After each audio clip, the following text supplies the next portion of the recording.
Welcome, this is your Option Monster Volatility Sonar Report. From the floor of the SIBO, this is Jamie Tyrrell of Group 1 Trading. Well, I'm back today doing the sonar after a couple weeks off as Andrew and I traded vacations. And the thing that really strikes me today is not September VIX trading, which is about a day and a half away from expiration, with the cash at 21.60 and the future at 22.10.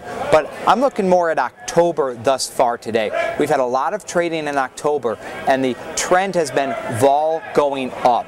There's been a buyer of the October 24 puts for 140. There's been a buyer of the October 20 puts for 25 cents. We've had 35,000 puts bought on those two lines alone. And we're also seeing buyers of the calls, the October quarter calls, the October 26 calls.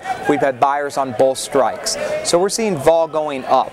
And the reason why I believe we're seeing that is because for the longest time there's been the assumption that the long-term VIX futures would be around 30. The furthest out VIX futures are still at 30, but the October VIX future has been leaking down this week as the cash has gone into the low 20s, into the 21 range right now. So you have a long-term assumption of 30 as a VIX level. Now you have a more real reality that the VIX could break 20 again, and the result is people believe there's a broader range of possible VIX values. So they want to own those downside puts because they could see the VIX going through 24, the October future, down to 20, and they also want to own upside calls because they believe that there's a possibility we could go back above 30.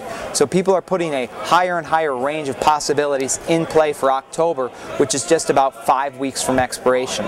In September, a day and a half to go. The September 22.5 straddle very much in play. It's trading about $1.30 now. The other strike that's in play is the September 20 puts. People are bidding those for a nickel, offering them at the dime, and we're seeing them trade at both prices so far today as people go back and forth about the possibility that we could blow through that line as well, like we did the 22.5s today. 1.5 days left to trade September VIX options. After that, October is the front month, and we're seeing October volatility, calls and puts, both going up today. Jamie Tyrrell with Group 1 Option Monster.